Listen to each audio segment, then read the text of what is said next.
Good afternoon, everyone, and thank you for joining us at this press briefing. Sorry for the slight delay. This briefing is on the situation in the occupied Palestinian territory by special procedures mandate holders. We'll have 4 special rapporteurs briefing today, so let me introduce them all quickly and so we can get started. On the podium today we have Francesca Albanese, Special Rapporteur on the human rights situation in the Palestinian territory occupied since 1967. Next to Ms. Albanese on the podium is Ms. Irene Khan, the Special Rapporteur on freedom of opinion and expression.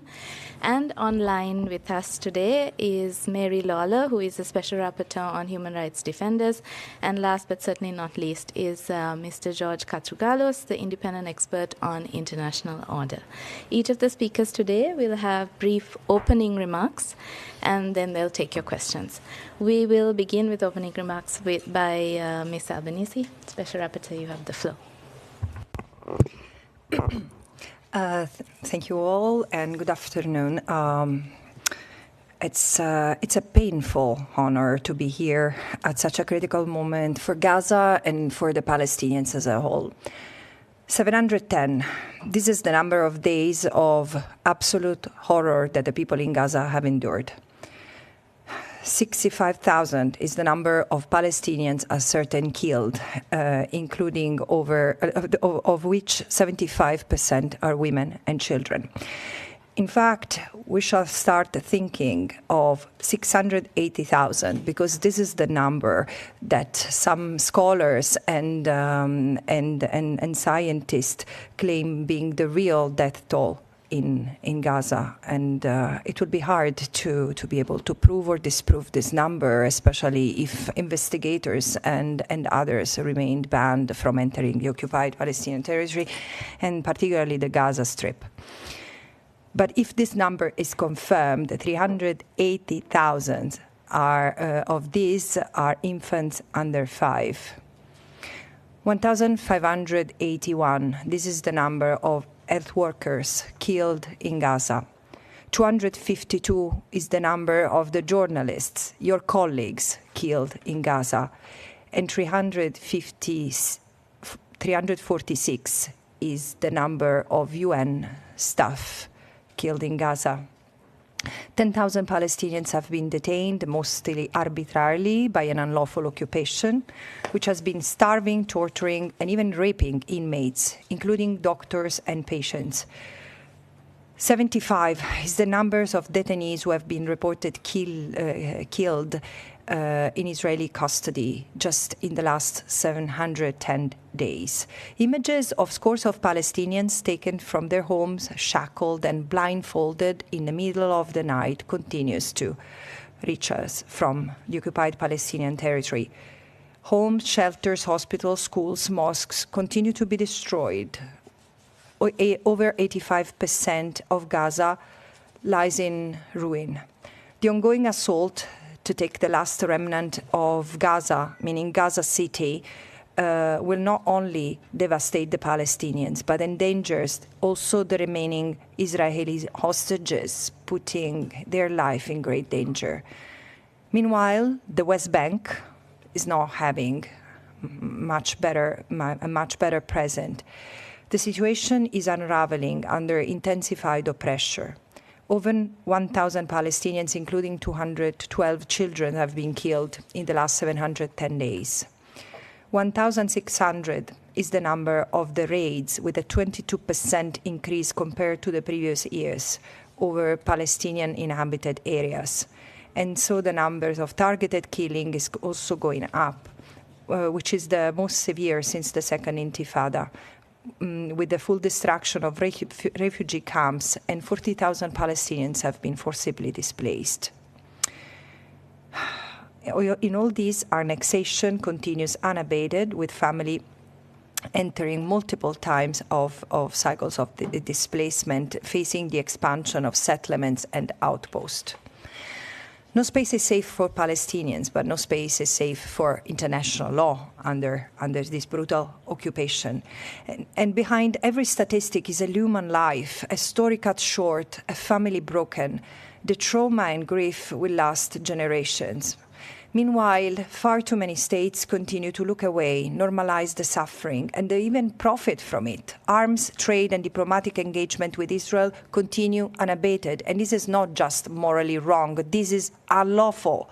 As I argued in my last report to the Human Rights Council, this genocide has become profitable, unfortunately, not just for some corrupt private entities. And this is not only Israel's crimes, this is a world's crime sustained by silence, complicity, and the supply of funds, weapons, and political cover. History will remember, because it's not that this is the first genocide that is been known. No, the Holocaust, the genocide in Bosnia, the genocide in Rwanda were also known to the people of the time.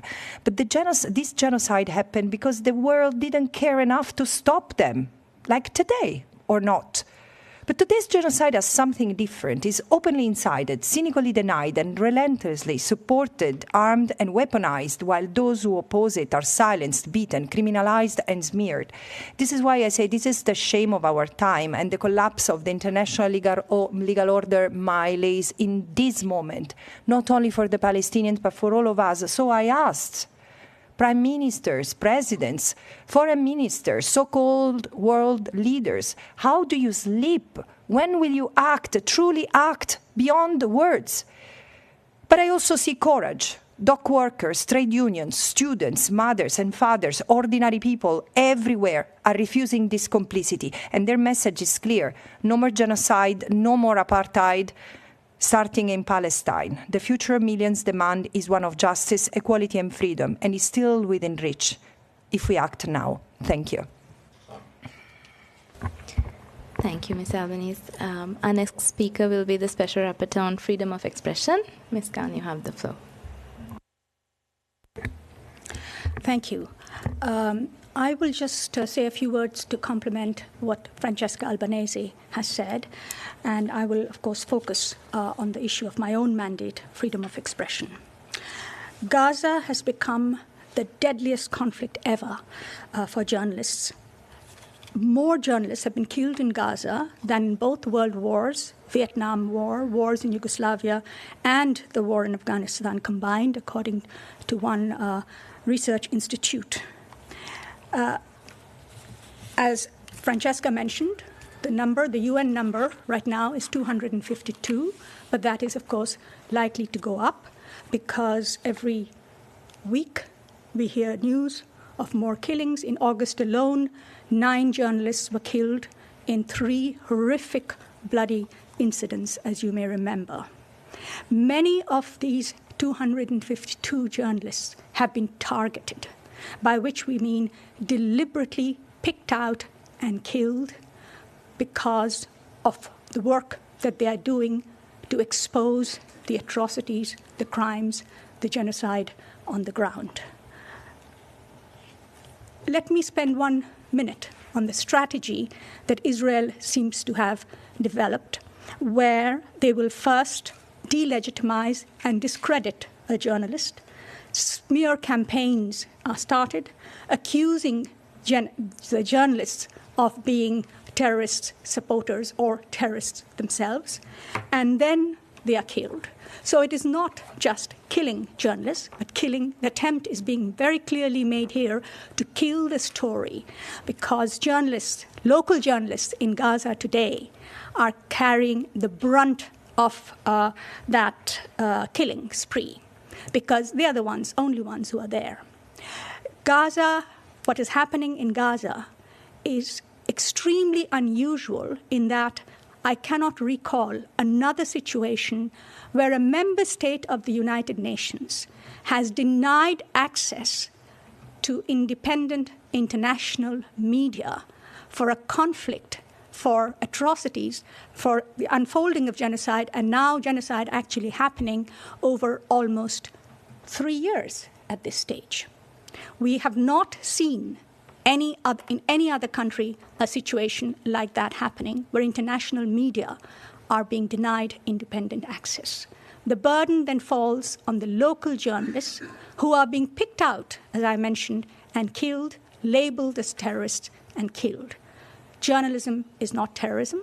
Journalism is not a crime. journalists are civilians under international humanitarian law and therefore protected like other civilians. However, journalists, because of the nature of their war, have to go where the fighting is. They cannot flee away from the fighting, and they are being then deliberately picked out and killed. International media have been denied access. Al Jazeera has been actually banned from even operating in the West Bank or in Israel itself. What we see here, therefore, is,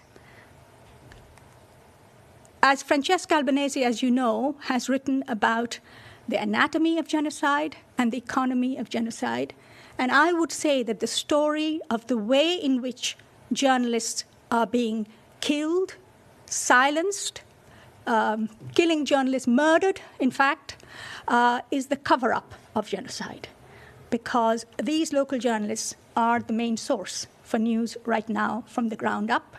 And if they can be stopped, if the information that is leaking out to the world can be stopped somehow, the Israeli Defense Forces believe that they can continue to do what they are doing with impunity. And that actually is the critical word here, impunity. Israel has never been held accountable. Israel has never allowed independent investigation of a single killing of a journalist ever in the Palestinian occupied territories. We have cases going back 20 years that have not ever been investigated internationally. And that, of course, has created this environment of permissibility in which the Israeli Defense Forces can do what they want to destroy those who are daring to expose the truth on the ground.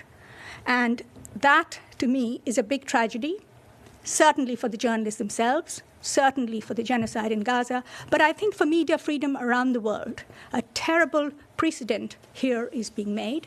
And those countries that champion media freedom, those who speak about independent media, I hold them responsible at this stage. They must bring pressure to bear on Israel to allow independent investigation of the killings, to allow international access to international independent media.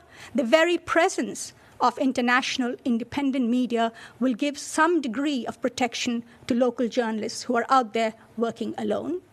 And of course, to stop the killing itself. Without journalists, we know that this story will never be complete. The information will be very difficult to get. Already, local journalists are suffering the same conditions like the rest of the population, looking for food, water, shelter. They've had family members killed, and yet they continue. Many of them continue very bravely to report. But how long can that can go on happening? In fact, in my last press release, the title was, "States Must Stop Israel Before All Journalists in Gaza Are Silenced." And that is what I fear. I hope very much that you will speak up for those in your own community, journalists in your own professional community. Speak up loud and clear that this must come to an end and Israel must be held accountable. Thank you. Thank you, Ms. Khan. Moving to our speakers online, we'll now hear from Mary Lawler, the Special Rapporteur on Human Rights Defenders. Ms. Lawler, please go ahead. Thank you very much, everybody, for having me here. I would like to focus my remarks on a hearing that I had with 10 human rights defenders from different organizations who are still working in Gaza. I had the hearing about 10 days ago.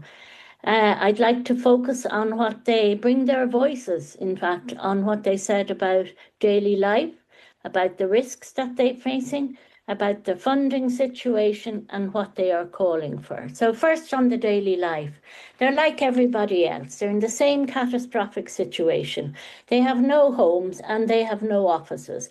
And they've always worked. Even when I was in Gaza, you could see they worked under tremendous pressure. but the situation has worsened incredibly. And they've been displaced, as we all know, by the IDF over and over again. One woman said she had already moved 5 times, starting with her children every time again. And another woman, human rights defender, said she had been displaced 7 times. And she said, and I quote her, "I myself have been displaced 7 times. Each time I was forced to begin from scratch. My home was demolished. I lacked the basic needs for living. I borrowed all the clothes on my back from my sisters and others, and these are all I have." And they are living in tents and working in tents. And their day, they say, begins by the search for food and water for themselves and for their families. But there's no guarantee that they will find anything.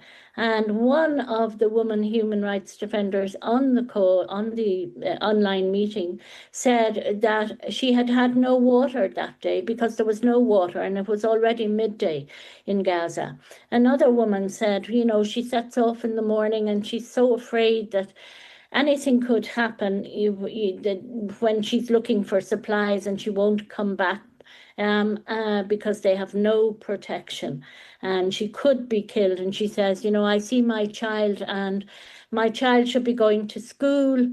My child should be playing football. Instead, he's hanging around dead bodies. They are very near the killing of, as Irene was talking about, the killing of journalists, and I regard journalists and medical doctors and health workers as human rights defenders in Gaza. One of them was in the tent where Anas al-Sharif, the journalist, was killed by Israel on the morning of his killing. And their work is tiring and cumbersome and very risky. In order for a lawyer or a researcher to get from point to B, they have to find a donkey if they're lucky, or else walk for hours with Israeli planes and drones overhead, they said. And they are all doing their work hungry or starving. Like everyone else, you can't get food because it isn't there. Instead, there is hunger and malnutrition, and the effects are mental as well as physical. One woman defender told me she no longer recognizes herself in the mirror. She has lost so much weight. And another man defender told me, the words we have are no longer, and I'm quoting him, sufficient to describe the situation. Once people have lived through hunger and starvation, after you, your children, and your wife have lived through them, they have a real taste after you have struggled to secure even the basic needs for your loved ones. So moving on to the risks that they are facing on the ground. And as we know, these are extreme. Many have been killed by Israel already. And that is the risk that they face every day. That is what the defenders are talking about when they say they fear to make it home after their day's work. This is targeted killing and random killing. And Israel has absolutely no regard for civilians if they are Palestinian. Mr. Ihab Marwan Kamal Faisal, Ms. Noor Nasser, Abdul Al-Noor, and Ms. Dana Yagli, all human rights defenders with the Palestinian Center for Human Rights, were killed by Israel in separate airstrikes in February 24 and January 25. And these are just 3 examples. Mr. Faisal was killed with his wife and 2 daughters, aged 6 and 3. Miss Abu al-Noor was killed along with her little 2-year-old daughter, her parents, and 4 siblings. And Miss Yagi was killed along with 37 members of her family. These are horrors, and yet the United States, Germany, the UK, and so many other states keep supporting what Israel is doing. And when I spoke with these human rights defenders in Gaza, one of them made it very clear. We are all on death row in Gaza now, they said. They've absolutely no protection. On the funding situation, of course, there's not enough funding. Human rights defenders are barely meeting their basic needs if they are being met at all. The sanctions imposed by the US on Palestinian organizations, which are completely baseless, and a clear attempt to stop the defenders doing their work, has made the situation all the more difficult. Al-Mizan, Al-Haq, the Palestinian Center for Human Rights, Adamir. These groups have been doing essential work for decades. They are being targeted, as they have been for years, because they are building a path to accountability for the crimes Israel has committed against Palestinians. Israel and the United States want to close down the path to justice. And this is why these organizations are being targeted. It's because they are keeping the hope alive that one day justice will be achieved. And all states who claim to uphold human rights must push back against what is being done with them. And there must be more funding, increased funding for defenders on the ground. With more support, they could do more, collect more evidence of what has happened, better document the crimes, and they would contribute to upholding international law, which all states say they support. And finally, just to say what they all, because I asked, each defender on that call was asked the same questions by me, and one of the questions was what they are calling for. And what they said is they are calling for an end to genocide being committed by Israel in front of the eyes of the world. They are calling for an end to the famine Israel has created, to the blockade of Gaza, and they are calling for justice for all victims of human rights violations. Thank you. Thank you, Ms. Lola. Our next speaker will be the independent expert on international order, Mr. Katsougalos. You have the floor. Thank you very much for the invitation. I would like to start reading you a short excerpt by a recent article in Haaretz of the renowned Israeli diplomat, minister, historian, Shlomo Ben-Ami. He used to be pivotal also in the Oslo Accords. He writes, Israel, I quote, is committing atrocities that may remain a mark of Cain on the forehead of the Jewish state for years to come. Is it possible that the people who endured the Holocaust are now committing the most heinous of crimes, genocide, against their neighbors? I understand, of course, the question as rhetoric. Already Francesca presented us the hard numbers about the ongoing, online, before the eyes of all the world, genocide in Gaza. The civilian victims, of whose the vast majority, more than 75%, are women and children. Mary and Irene presented us other dimensions of this tragedy, the fate of the freedom of expression, journalism, the fate of the human rights defender. But there is another victim besides the crimes committed in the West Bank, the genocide in Gaza. The international legal order is now being undermined in the Middle East.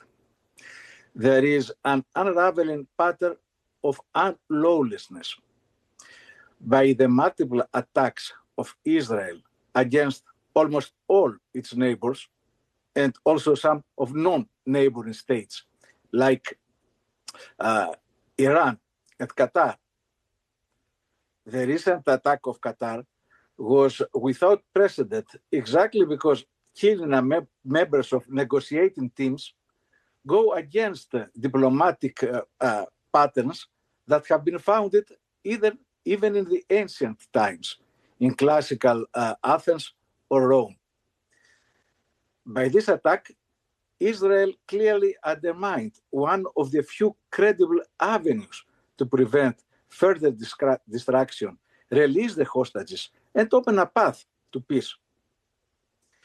But this goes beyond that. All these attacks have, as I said, the explicit or tacit support of the United States. The impunity that these acts entail, the lack of accountability, the selective application of international law, weaken the credibility of the United Nations, undermine multilateralism, and the international post-world order based on the United Nations Charter and the human rights system of law.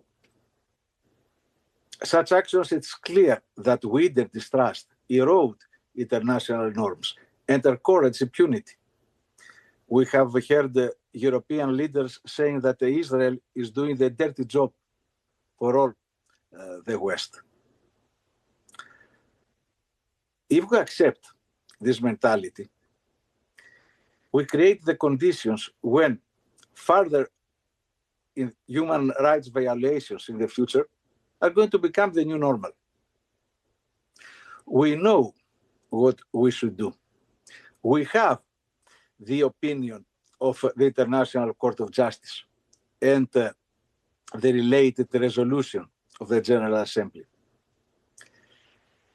These constitute now norms of international law that must be implemented with a first evident stop of selling any kind of arms to Israel, immediate ceasefire, the aid to reach without any hindrance all of Gaza population. And it should be clear that in the future, only Palestinians should rule and administrate Gaza.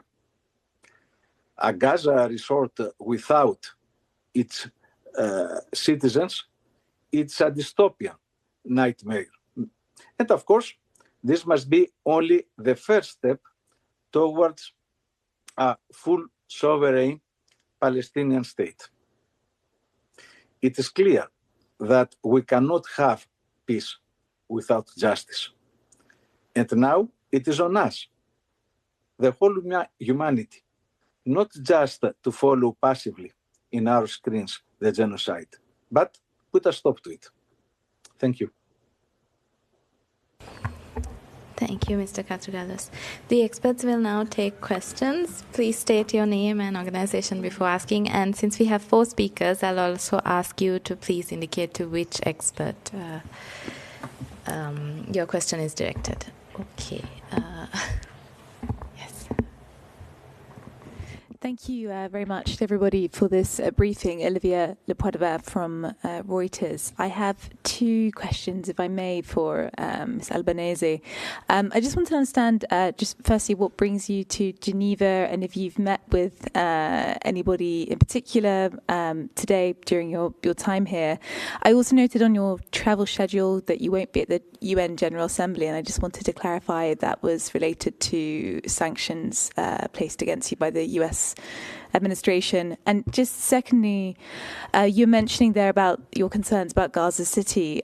From your perspective, from an international law perspective as well, are you able to describe what human rights concerns you have in terms of what you're currently seeing in this latest assault by the Israeli military on Gaza City, particularly in terms of destruction of civilian infrastructure, buildings, etc.? Thank you.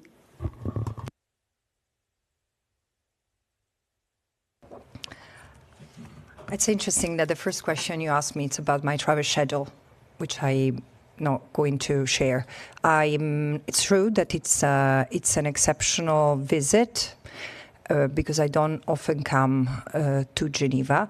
But as I was coming, I found the time to meet with you all to be asked questions about the situation in Gaza. Concerning the attack on Gaza City, let me first put it in perspective, because I often hear the explanation that Israel is now going to take control of Gaza City. This is what remains, because the majority of the territory is already under Israeli control, direct or indirect, in the sense that there are areas that have been leveled to the ground. There are areas that are started to being built by the army for now. What does it mean, this attack? It means full destruction. it's happening already. It's not that this is a future and uncertain event. It's happening. Israel is bombing is destroying, including by using unconventional weapons that we've never seen before and newly assembled weapons. Is destroying entire neighborhoods, remnants of buildings where people were seeking shelter, really. It's trying to forcibly evacuate the 800,000 Palestinians who were seeking refuge there. But the question is, why? Why? Because this is the last piece of Gaza that needs to be rendered unlivable before advancing the ethnic cleansing of that piece of land. And then probably they will move to the West Bank. And the important thing is that this is unlawful, because the only legal thing that Israel can do in the occupied Palestinian territory is to move out. Dismantling the settlements, withdrawing the troops, and stopping exploiting Palestinian resources are the 3 of the 5 things that the International Court of Justice has asked Israel to do in the advisory opinion, together with paying reparations for all the harm and damage caused to the Palestinians by Israel and facilitating the return of those displaced. And this should be the perimeter of the political discussions the member states have to start with, before or in line with also talking about the crimes that Israel is being committing. And in fact, it seems to me that there is an intentional determination to circumvent this by moving the discussion instead of from where it should be ending the atrocities, the sources of and the root causes of the illegality in the occupied Palestinian, let's move it somewhere else, where it really we do not have to talk about, some states are doing that, where we do not have to talk about our responsibilities. Jeremy. Hi, Jeremy Lange for the French Public Radio. If I may, I will ask my question in French to Miss Albanese. 2 questions en réalité. La première sur le nombre de victimes. Vous avez évoqué il y a quelques instants un nombre de victimes potentielles très élevé, jusqu'à 10 fois peut-être ce qui est officiellement comptabilisé jusqu'à présent. Je voudrais savoir d'où viennent ces chiffres. Est-ce qu'ils sont crédibles selon vous et que comprennent-ils? Est-ce qu'on parle des victimes directes en plus des victimes liées à l'absence de traitement pour les maladies, la famine, etc. Enfin voilà, d'où viennent vraiment ces chiffres, très importants. La deuxième question, par rapport à ce qui va venir à la fin du mois, l'Assemblée générale de l'ONU et cette reconnaissance de la part de certains pays de l'État de Palestine. L'administration Trump a déjà dit qu'elle refuserait de donner des visas à des représentants palestiniens. Il y a des appels qui viennent de la part de la société civile, de militants, souvent classés à gauche, qui réclament de délocaliser l'Assemblée générale à Genève pour que ces représentants palestiniens puissent venir, puissent participer. Je voudrais savoir si c'est un appel que vous soutenez, même si la faisabilité semble un peu compliquée, mais est-ce que ce serait pour vous un signe fort que l'Assemblée générale ait lieu à Genève? Alors, je pars de ce dernier point. Je pense, oui, que c'est le moment de s'interroger pour l'Assemblée générale sur ce qu'on est après 80 ans depuis la création des Nations Unies, dans le sens que on peut pas autoriser un membre de l'Assemblée générale et du Conseil de sécurité de ne pas autoriser la participation des gens des États qui font partie, ou des organisations qui font partie, des représentants du peuple qui font partie de l'Assemblée générale et d'autres. Et là, on a vu cette année que la liste de ceux-là qui sont formellement persona non grata aux États-Unis commence à s'allonger. Je pense que avant de penser, d'essayer de bouger l'Assemblée générale et tout, que c'est pas une mauvaise idée, c'est-à-dire c'est pas à moi de le dire, mais c'est le moment de aussi considérer que le monde est fait par 193 pays.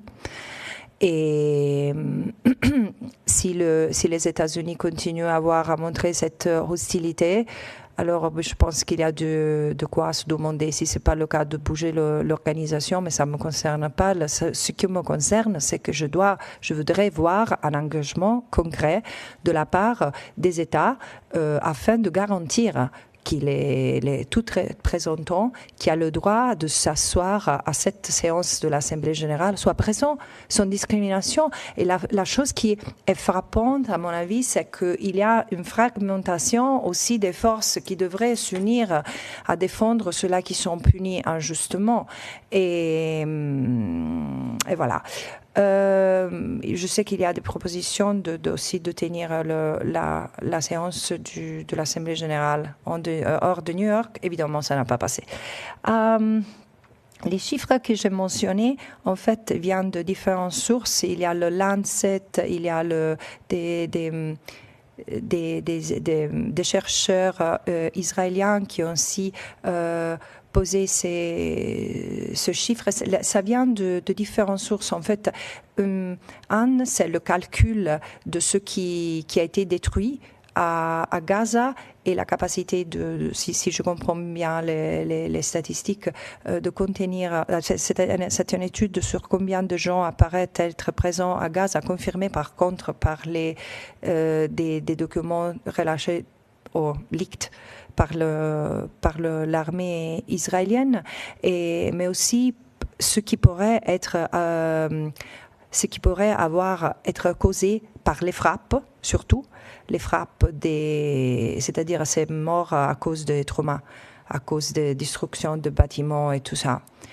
Il y a l'opportunité, est-ce que j'ai la possibilité de vérifier ces chiffres, pas toute seule, mais bien sûr, ça c'est quelque chose qui nous tous, on est en train de faire, mais on est vraiment dans l'impossibilité parce que les gens présents à Gaza, les organisations présentes à Gaza sont de moins en moins et Gaza s'est détruite à un point que c'est aussi difficile faire une estimation. Ça va prendre des années pour vérifier, comme ça se passe encore au Rwanda, en Bosnie, de vérifier, de récupérer tous les restes humains de cette catastrophe. Mais c'est-à-dire une chose dont je suis absolument sûre aussi en étudiant la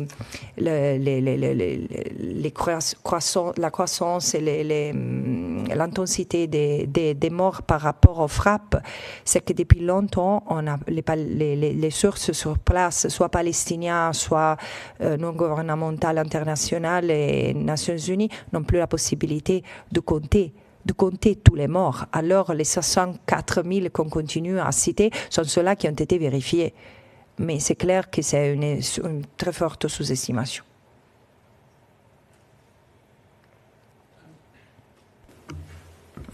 My name is Mohamed Al-Fanich. I'm from Alga TV. So, first of all, thank you for your statement. I have two questions, one's for you and one for Erin also.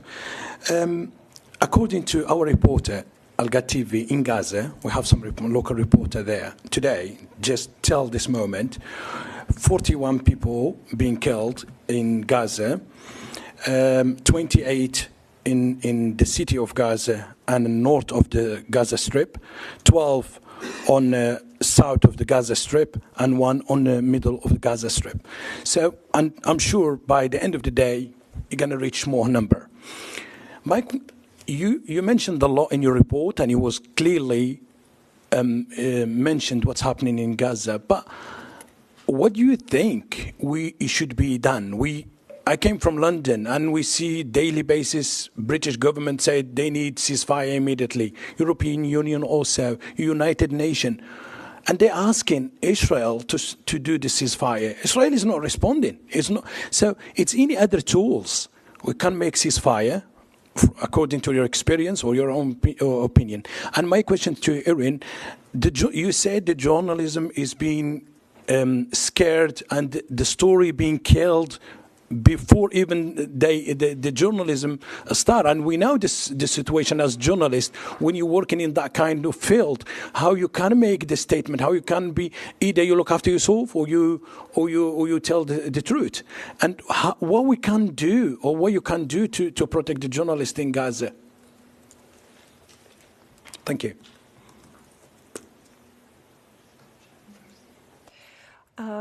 As I said, the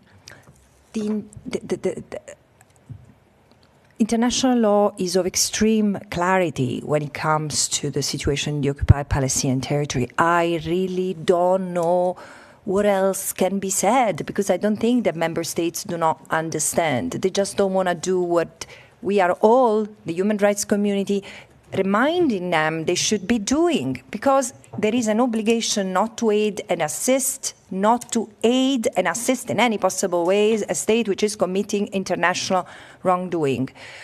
There are, and this is where we need to go next, when this is persistent, when this lack of compliance with international law becomes widespread and systematic, it results into sustaining, enabling the illegal act. So what should be done? Arms embargo, which means no trade in arms, no buying, no selling parts or arms in full, not directly, nor indirectly through another state.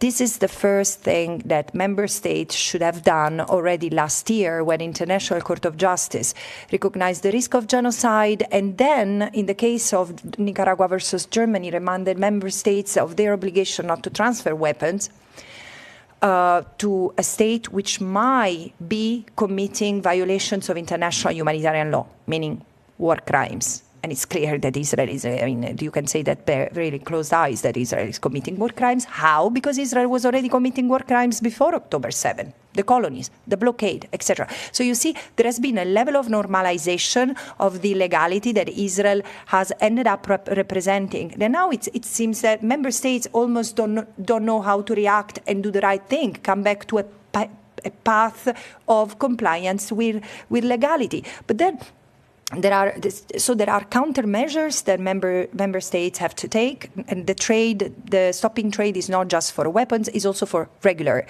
commercial activities and businesses. This is what happens when a state commits serious crimes, as Israel is doing. And should it not happen, well, there is a need for accountability of the very people who have been giving orders to continue trade and arms transfers toward Israel. The last point is divestment. As I want to remind everyone, as I did with my last report, that we cannot imagine that the business sector, the private sector, from arms manufacturers to tourism industry, banks, pension funds, universities, are permitted to do what member states shouldn't be doing, meaning aiding and assisting an unlawful endeavor, especially as businesses, by the very fact of interacting with this unlawful endeavor, can be directly linked, contributing to, even causing human rights violations. So this is, again, the human rights standards, international law are very clear.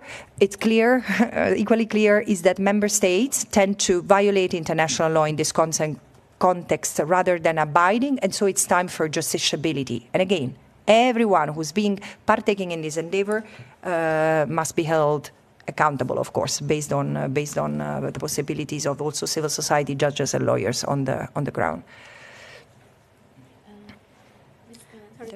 You had a question for me. Before I answer your question,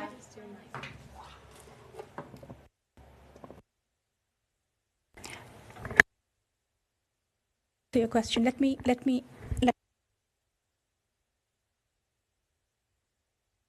Oh, yeah, I think it's all right now. Yes, all right. Yes, I wanted to say that what is the really scary thing about what is happening to journalists in Gaza now is that the killing of journalists is following the pattern of the military strategy of the Israeli Defense Forces.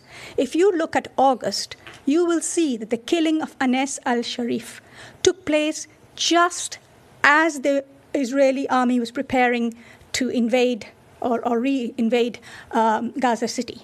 And therefore they killed the team that was there, the journalist team there. So you will see more and more journalists being killed first, and then the army moves in.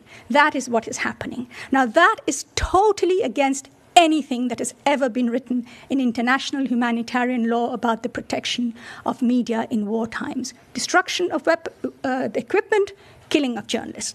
Now, this is premeditated killing of journalists. In a non-war situation, it would be plain murder. In a war situation, it is actually a war crime.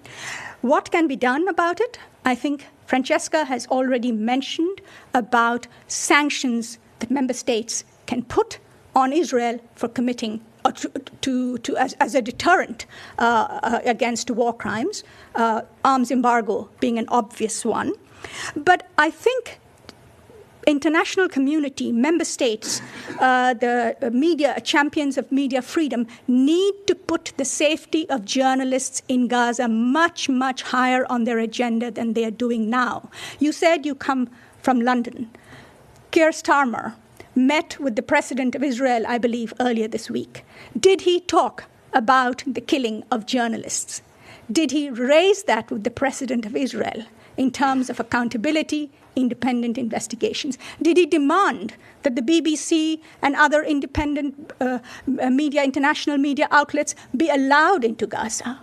Those are the issues that need to be put very high on the political agenda, and then economic and other means have to be used to put pressure on Israel to allow independent investigations and to give instructions to its military not to target journalists. These are not journalists that are just coming into the way of the shelling. These are deliberate killing of journalists in order to clear the path, stop the news, distort the news, and that has to end. Thank you. I'm going to go to Nina and then Gabriela, and then we have a question online. Okay, thank you. Nina Larson, AFP. Thanks for this briefing. First, for Ms. Albanese, thank you for doing this. I was wondering if you could say a little bit more about the complicity issue when it comes to the U.S. Secretary of State Rubio said today that the U.S. is showing unwavering support for Israel in its war as it continues in Gaza. And you also have, as has been mentioned here, the revoked visas, the sanctions against you and others. So, I mean, could you just say a little bit more about how complicit, I guess, you think that the U.S. is in what you're describing as a genocide? And then also, what do you think the consequences for the U.S. should be for this? And finally, I also had a question. I wanted to ask you how the sanctions have impacted you personally. And sorry, I have just one small question for Ms. Khan. I wanted to ask about, you compared the number of journalists killed in Gaza to a number of other conflicts. What was the conflict before this that had the most journalists killed? Could you provide some more figures on that? Thank you.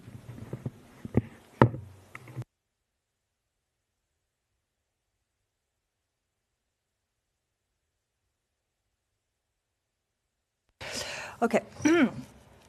So I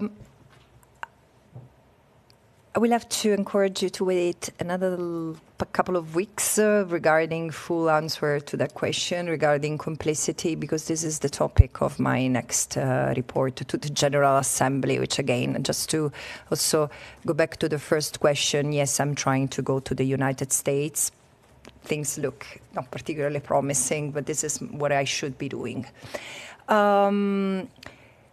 There is one fact. The United States has been for decades backing Israel and Israeli government, various subsequent Israeli government, militarily, politically, diplomatically, strategically, discursively.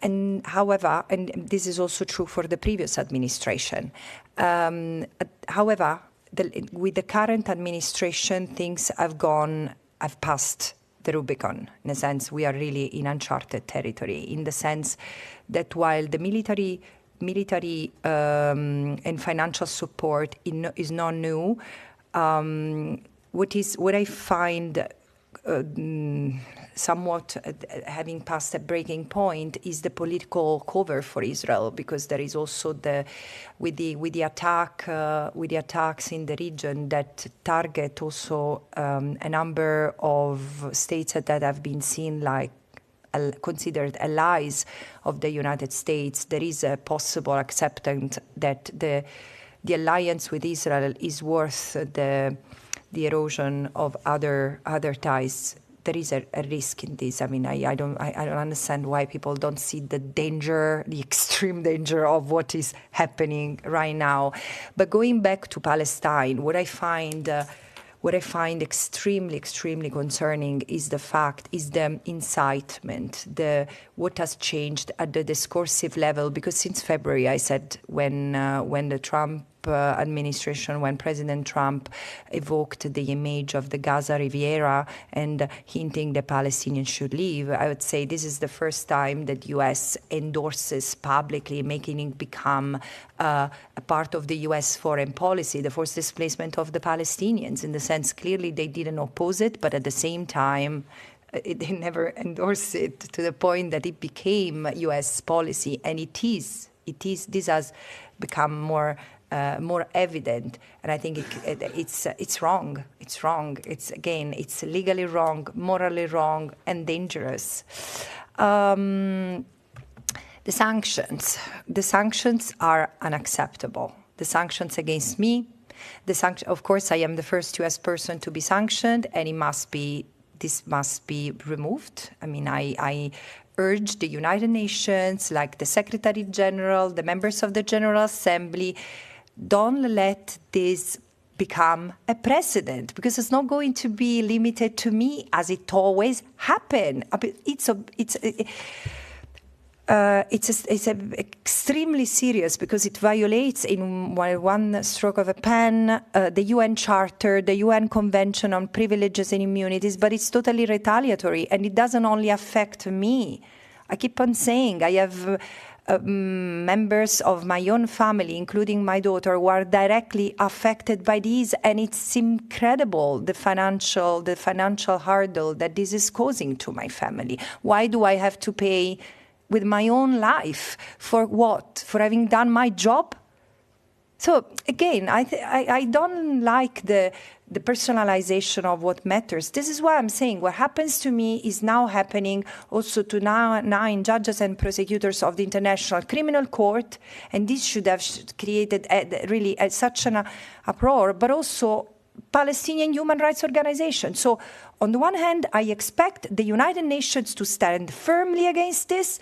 On the other hand, I expect regional groups to stand firmly against it, because I'm European, I'm Italian. It's unbelievable that I have to suffer the weight of this vicious administrative move, even in my own country where I cannot open a bank account. So Europe should institute the European blocking statute to protect people who from this personal ad personam attacks from today is the United States, tomorrow can be another state. So, yeah. You asked me about the numbers killed. Now, I can give you one example. Ukraine. In the war, since Russia's invasion of Ukraine, 14 journalists have been killed in Ukraine. 252, on the other hand, killed in Gaza, including dozens targeted. Probably in terms of numbers, the second highest would be Afghanistan, where, as you know, there was conflict for more than a decade. And during that time, I don't have the exact numbers, but I think it was only in dozens killed over 2 decades. And again, you can see both in terms of time as well as in terms of numbers how outrageous are the casualties of journalists in Gaza.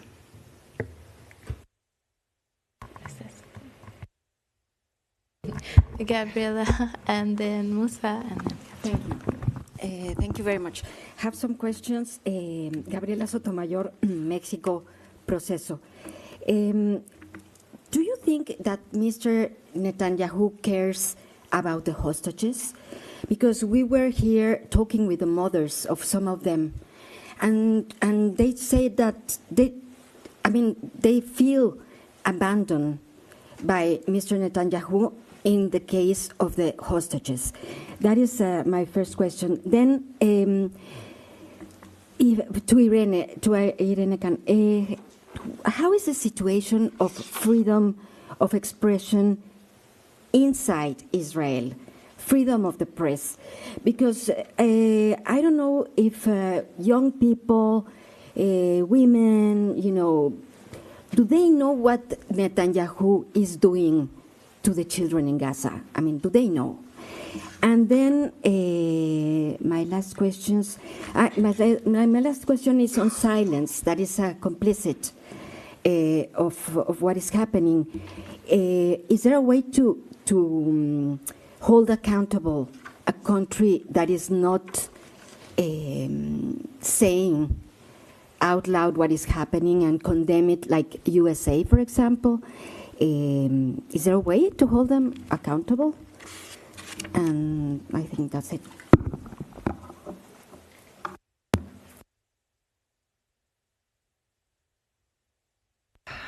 Okay, of the many superpowers I have, this doesn't include reading people's minds, unfortunately. So I cannot tell you what ICC wanted Prime Minister Netanyahu has in mind. But however, I fully understand the sense of abandonment of the families of the hostages, because in fact it has proven true over the past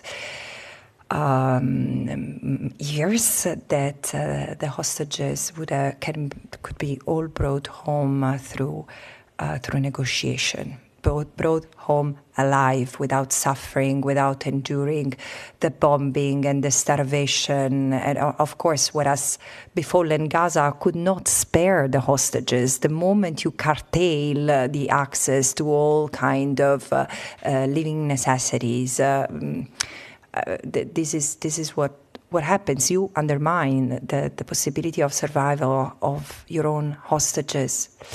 So it seems to me that they've been treated as political pawns in this horrible last 2 years.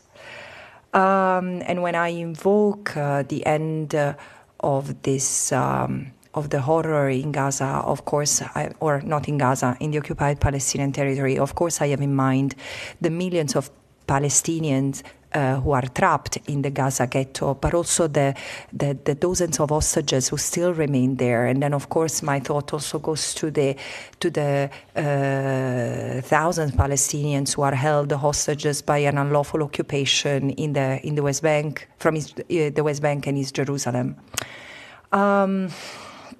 Another thing I wanted to say concerning what's happening right now, I have the feeling that we really struggle. I mean, there is a general tendency not to understand the totality of what's happened, the totality of the conduct, the totality of the crimes against the totality of the Palestinian people. And I thought to help both member states and others, including the media, get this overall sense with the report I presented to the General Assembly last year, Genocide as Colonial Erasure.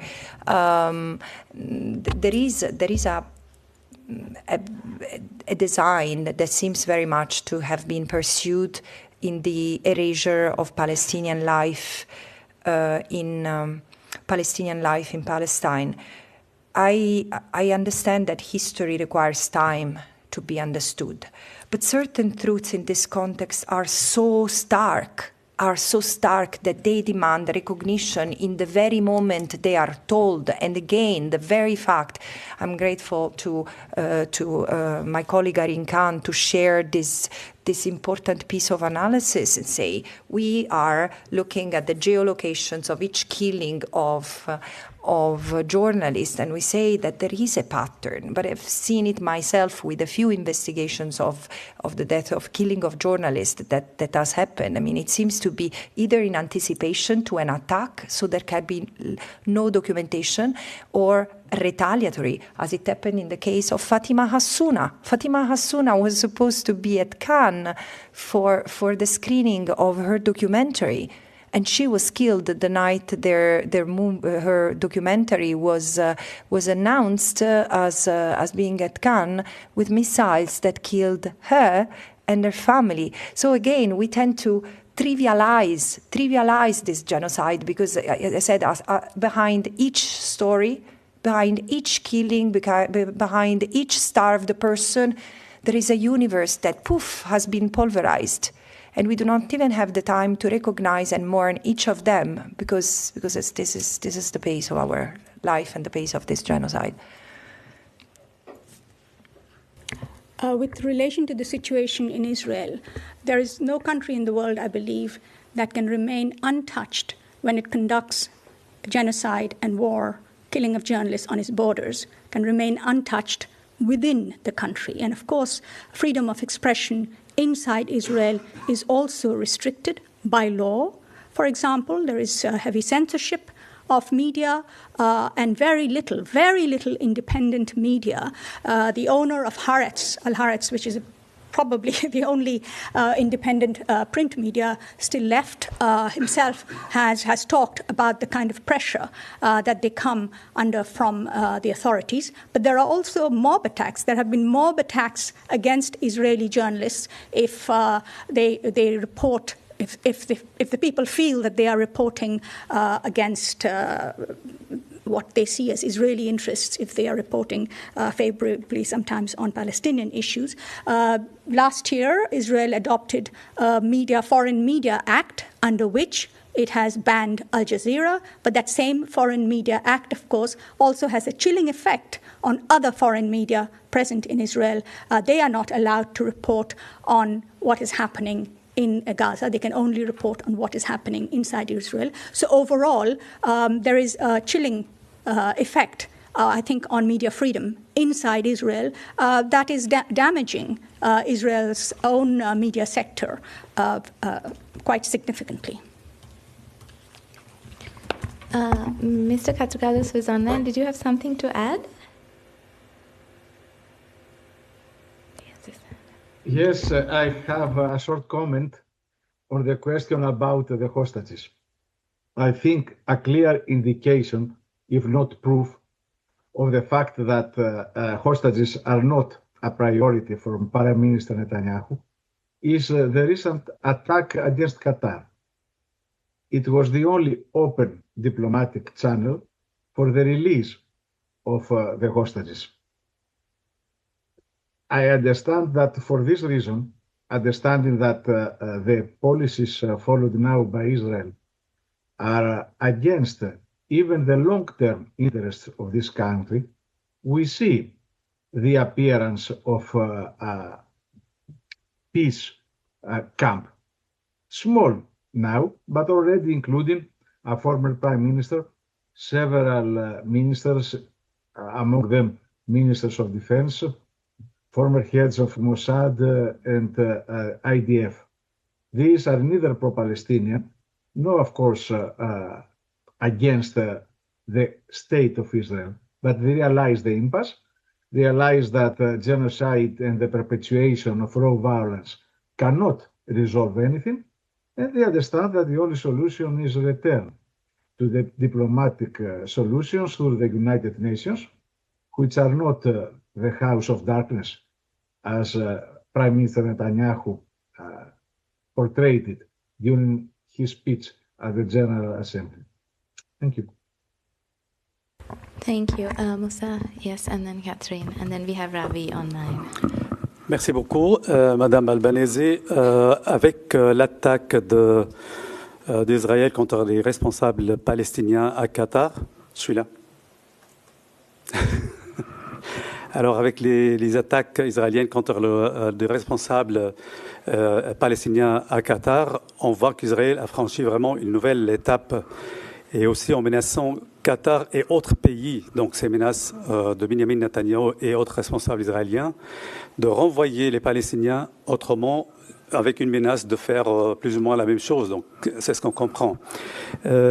Et aussi, ça fait 2 ans que vous et les différentes organisations des Nations Unies, la Cour internationale de la haie, vous avez sorti des rapports, vous demandez tout le temps un cessez-le-feu. On voit les cessez-le-feu, on n'a pas de cessez-le-feu, mais au contraire, il y a un élargissement de crimes contre Gaza et contre les Palestiniens ailleurs. Est-ce que vous avez peur de ce qui va se passer, donc de cette nouvelle étape?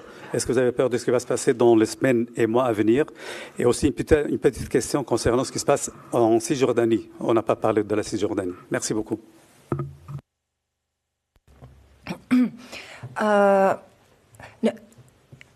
I think I did mention what's happening in the West Bank, but the thing is that what's happening in Gaza is so overwhelming and shocking and not acted upon as it should, that it tends to overtake the rest. But look, the situation in the West Bank is been consistently, day by day, daily, bad since I can remember. And in fact, together with other human rights experts, my predecessor and other human rights organizations, Human Rights Watch, Amnesty International, Israeli and Palestinian human rights organizations, everyone was raising the alarm that the West Bank was becoming a powder keg and it would explode because of the level of oppression, extrajudicial killings, the shoot-to-kill policy that had become evident from the soldiers even before October 7. I keep on remembering, I mean, the level of extrajudicial killings in the West Bank was not, I mean, there was not enough attention to this, but 460 Palestinians had been killed during the 6 months. I had been a mandate holder before October 8, before October 2023. And there is one thing that the United Nations in particular should have given more attention to, is the fact that this government coalition, as soon as it installed itself in February 2023, it signed an agreement for the annexation of the West Bank. Large swathes of the West Bank were immediately put under the control of the current finance minister of Israel. And since then, the advancement of the colonial project, meaning really taking the land and the resources and displacing the Palestinians, so settler colonial, has continued and has even accelerated after October 2023, with the result that now the Jordan Valley has been almost emptied of Palestinians. It was home to herders and Bedouin communities, nomadic communities that have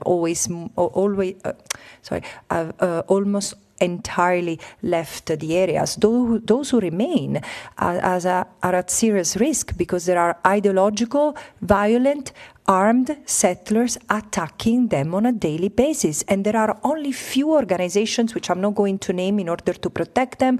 The majority, I mean, from a number point of view, there are dozens of Israelis, citizens going to the West Bank in sensitive areas, and some international organizations, but this is the only interposition presence between the soldiers, the settlers, and the Palestinians, who are at critical risk of forced displacement, of being killed, etc. And of course, the economy is collapsing. I do see, and this is why, and with this I will conclude, I do see that there is if we see the destruction of a people as such, through acts of killing, through acts of creation of conditions of life calculated to destroy, and infliction of severe bodily and mental harm, if we see the Palestinians as a whole, I do confirm what I said already 1 year ago, is that the genocide has already leaked out of the Gaza Strip. This is the reality. There is an attempt to destroy the Palestinian as such in what remains of the occupied Palestinian territory with various acts and means. Did you have a follow-up? Sorry, the first question. Sorry. No, it doesn't fall. I was not trying to evade this, but yes, because it doesn't really fall under my mandate. But how do I read it? Look, it's a violation of the sovereignty of the state of Qatar. It's very serious. This is not unprecedented, and with other special rapporteurs, I've denounced this continuous recourse to aggression under pretense of self-defense that Israel has invoked times and times against Lebanon, against Syria, against Iraq, against Yemen. And again, there might be a conflict-like situation in certain, but this is or Iran. The continuous bombing of neighboring countries is clearly a threat to peace, which should receive a more preventative response from the United Nations.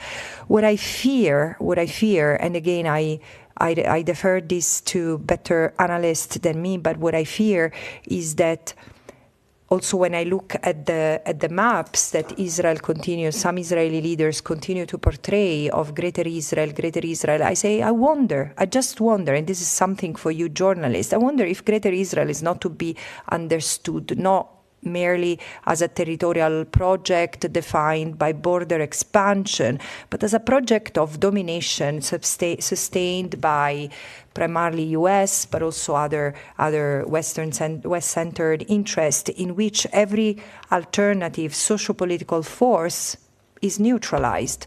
And when still Qatar doesn't follow this pattern. I still don't understand exactly what was the logic behind it, because Qatar was not just another state that could pose a threat. This was the state who was offering its good offices to facilitate discussion toward peace and toward the release of hostages. And so it looks such a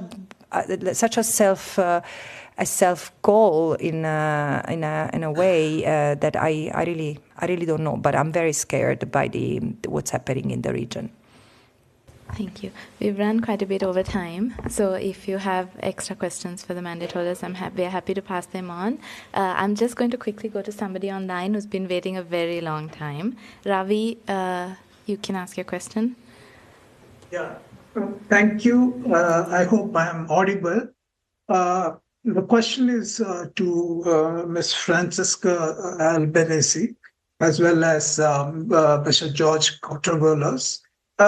Ms. Albanese, your report reveals so many disturbing facts about what is exactly happening. Firstly, about the figures, recently Guardian put out a figure of 200,000 being killed. That was a report based on Israeli former IDF chief. Your figure right now suggests some 380 or 680. Of course, this is not an established figure. This is according to several academics or several analysts. Where do you put this figure? The second question is on the moral erosion of, responsibilities for countries which are signatories to the genocide treaty convention. I'm asking this question in the context of India. For example, India has been having fairly strong relations with Israel, to the extent that the Israeli finance minister recently visited New Delhi to sign a new bilateral free trade agreement. How would you characterize India's position on this? At one hand, it is a signatory to the Genocide Convention. At another hand, on the other side, seems to be violating the Genocide Convention. Is that your assessment as well? This question is to George Kotrovolos. You talked of Shlomo Sand, a historian in the past I used to respect. But what did he exactly say? I could not really understand what you had said.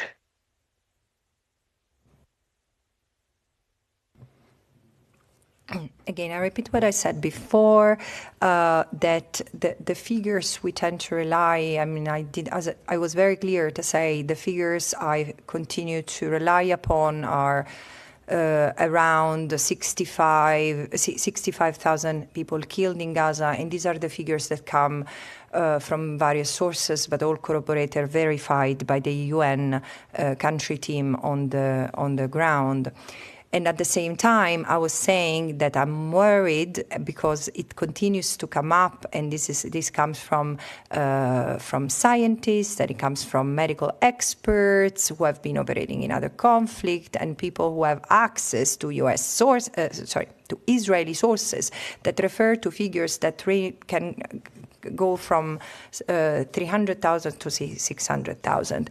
And again, this is scary. It's scary, not because 60,000 is a number that doesn't scare me, but again, there is just also this confusion heightened the urge for this to stop, because there are so many incidents that are apparent. There is this figure that keeps on going around, and unfortunately it's true. There is a classroom of children killed every day in a day that is good, is normal, and is quiet in Gaza. This is the reality. I don't know what else is to be said, but it's very likely that the figures are much higher than what the United Nations are able to verify. First of all, as I said, there is even the Gaza Ministry of Health, which is the one who has always steadily since 2007 provided the figures of the casualties in Gaza, doesn't have the capacity to verify beyond what comes through the hospitals, and also because there are other figures that are not reported. Those who die because of access to medical services, those who die for hunger because of hunger and are not in reach to a hospital or other means of verification. So of course the numbers are lower than what is circulated. And also think of how many Palestinians have been killed, over 1,200, 1,300. I really struggle to continue to count because it's horrible, while trying to access food. That sometimes I say they are killing more than they are properly providing meals to. And does it matter? Isn't it enough in any case to stop this? Mr. Katrougalos, do you want to take the question directed at you? Many thanks. My point that I was trying also to elaborate in my first response is that now there is an opposition to the continuation of the war, the genocide in Gaza, by an important number of Israeli figures, not just progressive Jews. We have seen how progressive Jews in America, in Europe, have participated in the massive demonstrations in support of the Palestinian people and against the crimes committed in the West Bank and in Gaza. We see, however, in addition to that, in recent months, the reappearance in Israel of a camp of peace. The people who participate in this camp are not homogeneous. I don't have personally a commonality of ideas with most of them. They're patriots. They care about their own country, Israel, but they see the impasse, and they see also the moral hazard of the continuation of the war in Gaza, the genocide, not just the war. And my point is that if we are trying to have a mobilization of all forces of the public opinion that we can mobilize, we must also take into account this emerging camp of peace in Israel.